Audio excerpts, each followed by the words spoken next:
Welcome to the RPG Boat Club podcast. On today's episode, we talk about who we are and what we're doing in your house.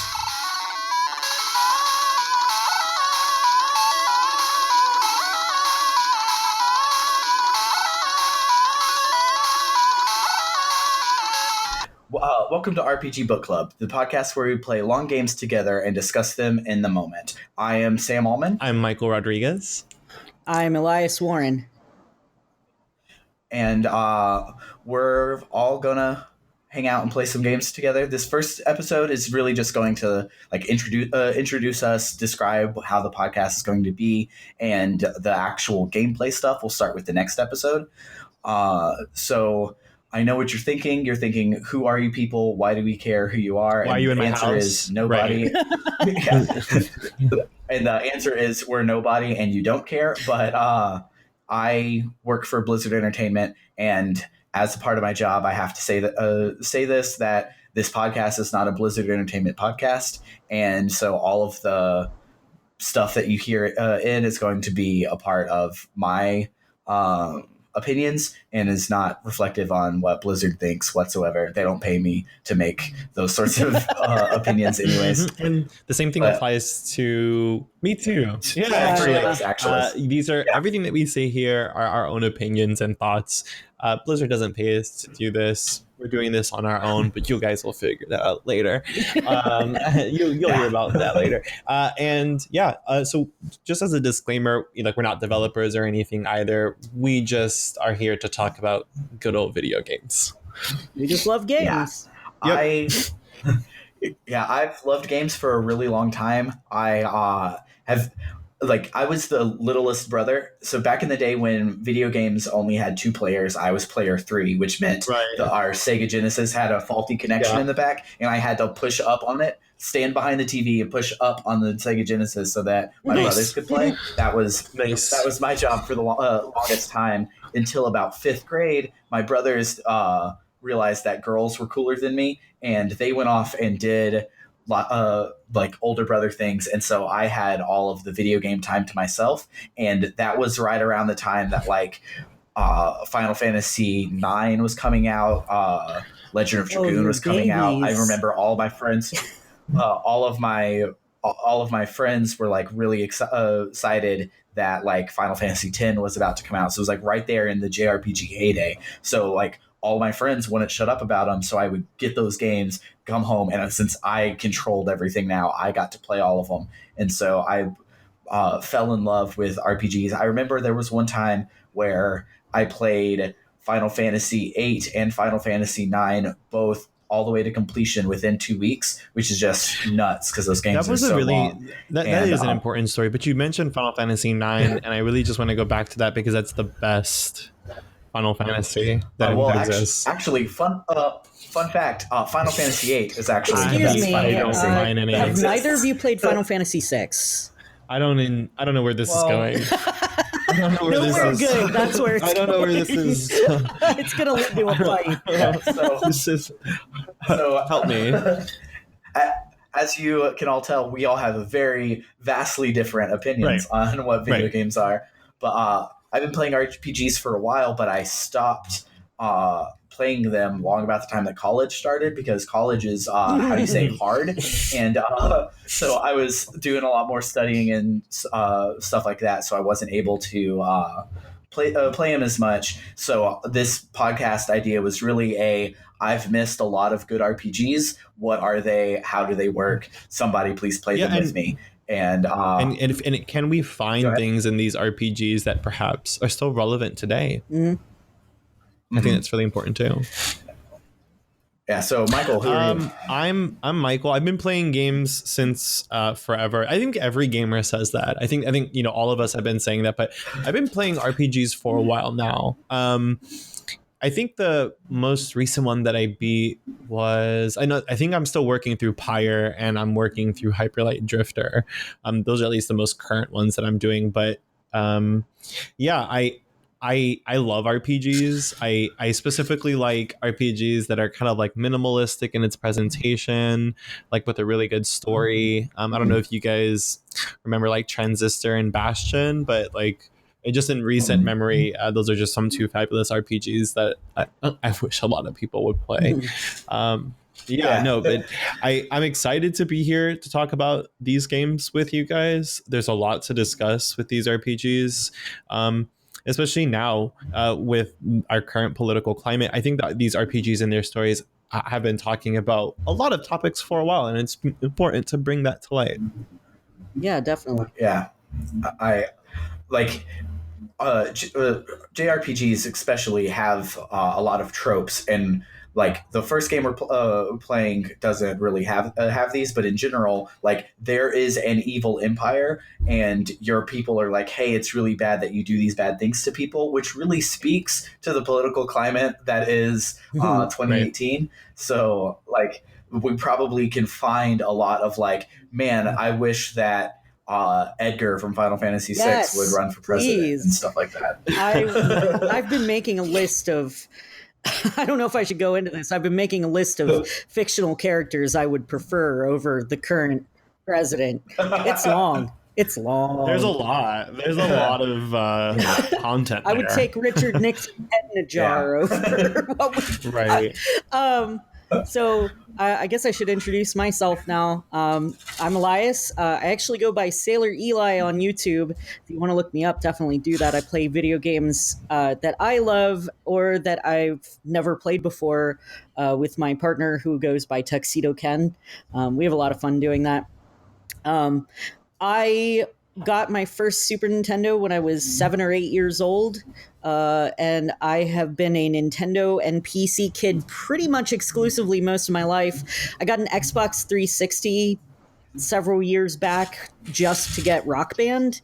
And then I didn't have my first PS4 until this last September, or my first PlayStation, I should say. So I haven't played a JRPG since Final Fantasy VI. Wow. Yeah. Maybe part of why it's my favorite. Yeah. It's my favorite JRPG. My favorite RPG, though, is actually Undertale. I think the story is incredible. I think the characters are incredible. I think the gameplay is really interesting as opposed to most JRPGs that are just like turn-based combat. But I haven't had a lot of time to focus on RPGs for quite a while now. And I've kind of gotten to the point where I prefer gameplay over story. I still like a good story. I still want my games to have a strong story and fun characters. But for the most part, like I want to be playing the game and not reading a story. The exceptions to that are there's 2 visual novels I picked up recently, Dream Daddy and Doki Doki Literature Club. Both of those are really exceptional visual novels, but for the most part, like, I want to play a game. So most of these games that we're going to be playing, I will have never even seen. I will have never touched them. I probably haven't even talked about them with anyone. Like, nobody's described them to me. So it's going to be an interesting experience. Yeah. You'll be the completely fresh eyes. I'll be the I used to do this a lot eyes, and Michael will be the Yoda that will guide us through the world. I'm okay with being like I'm okay with actually being the persona that is Yoda guiding you through these things. Like, RPG sensei. I am. I'll be your persona for this. So. Before we get too far into this podcast, I do want to give credit where credit is due and talk about where I got the idea from. The most direct influence, like you could literally listen to our podcast side by side and you'll be like, oh my God, RPG Book Club ripped off this other one. It's called Old Game Plus, and it's a podcast by Jay Gill, Melissa Wakefield, and Greg Street. And in theirs, they're all game designers, or in QA, like they're game designer types. And they take these old games that are really, really good, and they dissect them on like gameplay philosophy level. So like, for instance, they have a series on Final Fantasy VI, and which is so good, by the way. Listen to it. Like, go listen to that.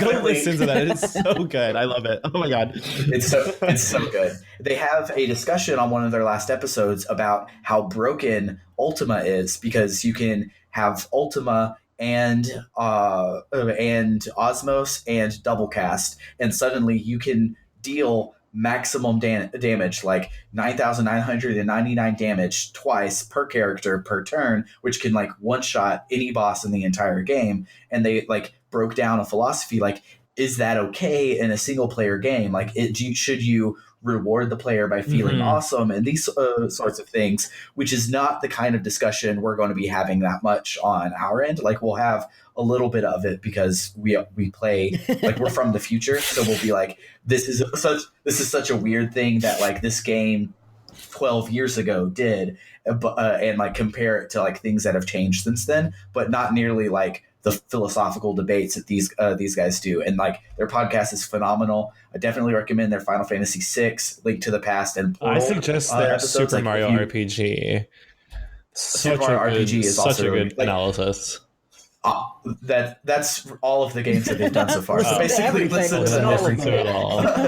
Okay, great. listen, but like they do so good, and like listening to them do it gave me the idea for this podcast, because I noticed with TV, like right now, me and my friends are current on Star Trek Discovery, and a huge twist happened at the end of this episode, and we still have some more before the season is over. So every time we're talking about it, we talk like, hey, who do you think blah, blah, blah is? Oh my God, I didn't see blah, blah, blah coming. This is so crazy.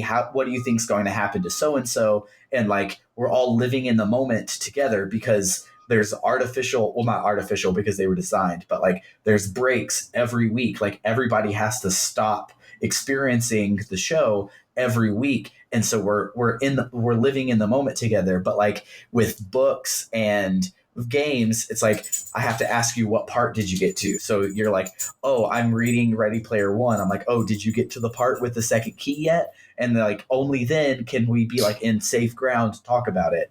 And for books, they fixed that because they're like, oh, we're going to read this together. So they started like IRL book clubs where they're like, we'll read 3 chapters and we'll come back on Monday and we'll talk about those 3 chapters. And I was like, I could do that with RPGs, because we can, like, 2 years ago, me and my wife played through Tales of Grace's F together, and it was like binging an anime where we were like, oh my God, I can't believe this happened, because we were on the exact same moment every time we were playing.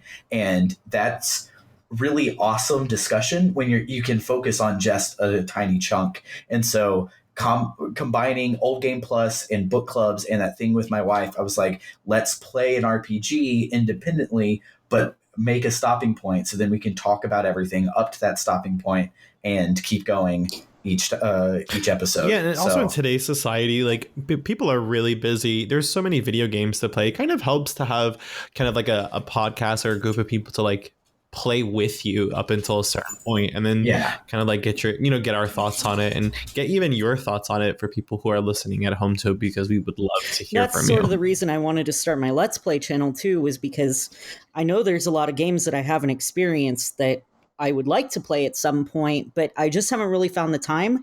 And so having kind of a designated day where my partner and I sit down and we record ourselves playing this video game together, and we joke about it on the screen, and we comment about it, and we express our frustrations, as in the case of Earthbound, or we scream because we're playing Amnesia and it's terrifying, and I'm going to make him take the controls because I can't do it. Like... Amnesia is awful. I can't do that. Jesus Christ. Yeah, we played. Why would I ever? We played Amnesia with the lights off for Halloween, and that was the worst. We played it in the middle of the goddamn day, and I couldn't handle it. Absolutely, no, I couldn't handle it. But yeah, it's really nice to be able to sit down and have those conversations in the moment. And the TV thing, to bring that up again, that's something that I've talked to my mom about, because so my mom got me into Twin Peaks. And when I was a little kid was when Twin Peaks was first on. It started in 89, 90. So I was about 4 or 5 years old. And so I couldn't watch it, obviously, but my mom would watch it religiously, and it was on 1 episode per week. With things like Netflix and Hulu, you can wait until a TV season is ended and then just binge watch the whole thing. But you're not getting the same experience as if you're watching it episode to episode on a weekly basis, where you're waiting and you're kind of analyzing and you're processing what you witnessed and what you experienced in that time. And so, like, when I was watching the original Twin Peaks series on Netflix, obviously I was binge watching. I didn't really get that time to process. But then the new season came out last year, and my mom and I would watch it on Sunday, and then we both have Mondays off. So she would call me, and we would discuss what we saw in the previous night's episode, and we would really kind of take it in. Yeah, it was a really great bonding experience for me and my mom. So, if you get that opportunity with people that you're close to where you're watching a TV show week to week, I definitely recommend it. And I think it'll be good for us having that experience with people through video games too. Eli, speaking of bonding, what would you say your social link with your mother is right now? Speaking of, not to give a segue or anything, but like what is that? Is that a high? Is it maxed out? It's probably maxed out. Yeah. Not to it's give it probably away. Maxed out. Yeah, not to give away our game or whatever, but just something for the viewers to get to know a little bit. Yeah. So, if you're unaware of what the social link joke just was about, that's a thing from the Persona series, which is the first game that we're going to be playing together on the podcast. We're going to go into a lot more detail about it on that actual episode because we want this one to stand alone. And like, if you come in 2 years later, you don't have to go back and hear us talk about Persona for like 5 hours if you really just want to hear us talk about Super Mario or whatever. But we picked Persona because it's still readily available for like every system. So we wanted to pick games for this podcast that you, the listener, and also us, the broke millennials, can access without having to shell out hundreds of dollars on old systems. Like it's also avocado toast friendly, so you can have that. You can usually buy these games with avocado toast, so like you don't have to worry about like breaking the bank or buying. I usually get my avocado toast with hold the avocado. I'll take just a bit. And so most of them are probably going to be on PS3 because PS3's virtual console is gigantic. Like I did the math, and if we did only PS3 virtual console games using the stuff from How Long to Beat and how much we want to play per episode, we could be doing this for the next like 7 years nonstop. Just nice. Like every week, 4 hours of new video game on the PS3. So like that's where most of them are going to be coming from. But we might, like, all of us also own a Switch. Most of us own a PS4. Like we have ways to play other games. So it's like not going to specifically be PS3. But for the old games that we're like digging up relics from the past, most of them are going to be available on the PS3 because that's where you can, like, for instance, like this game Persona is $7.99. So like that is 2 slices of avocado toast. that is a, I mean, to give you a perspective, $7.99 is such a low amount of money to feel like you're getting high throughout a whole video game. So like if you are looking for a good fix and you're like, I just need to feel like I am not even here anymore, $7.99 is a really good price point to do that. Although speaking of other consoles, one of my friends who I was actually talking with you guys in our chat about, he's super into JRPGs. He's super stoked for this. He actually gave me a gift card to buy Golden Sun on the Wii U. So that's one that I actually wanted to recommend. What a pleasure. What a great game. Golden Sun is definitely up there because it's one I've started a bunch of times and have never actually finished. That's a good contender for one of these games, which brings us to the last little bit I wanted to talk about, which was all of my shameless self-promotion. We're on the internet everywhere as RPG Book Club, all one word, no underscores or anything. Specifically at Patreon, we have patreon.com/RPG Book Club, and there you can support us. It's mostly there to try and offset our hosting fees. Podcasts, if you don't know, are really cheap. They're $5 a month. So if 5 people come and support us for $1, that is the only amount of money I'm looking to ever make off of this podcast is to just make it pay for itself.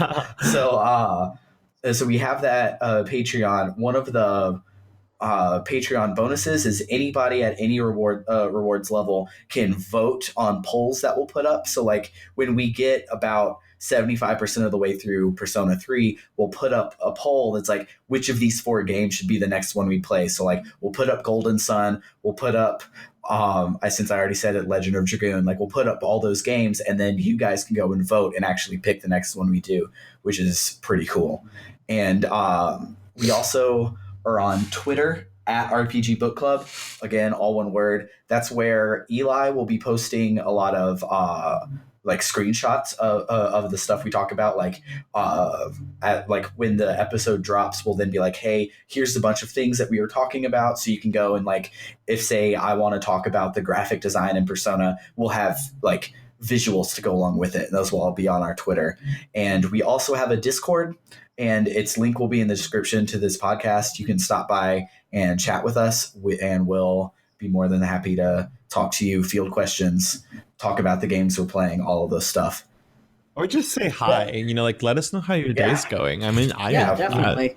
We basically just want to hear from you and like grow this book club. Like like I said, if we only ever get 5 patrons and we only ever talk to ourselves about it, I'm winning. So like this podcast is literally just an excuse for me to talk to 2 of my best friends about video games, and excuse me. And if I can do that for free, like I'm winning. So every single person that pops in our Discord to say hi will be a gift, and I'll be really excited to talk to you. Yeah, definitely. I agree. We're going to wrap this up here, and see you on the other side. If you are starting playing with us right now, the first episode will be up until May 1st in the game. So Persona is broken up onto a calendar. So May 1st, the very first moment you can save on May 1st is where we're stopped. And specifically Persona 3. I think we may have mentioned that, but just to reiterate. Just in case, it's Persona 3 for the PS2. So if you stop on May 1st, you can then start on episode 1. But also, if you're not playing the game and you just want to like experience it as if this was a like past tense let's play, that's totally cool as well. But for RPG Book Club, I have been Sam Allman. I have been Michael Rodriguez. I'm Sailor Eli. And we will see you on May 1st in February.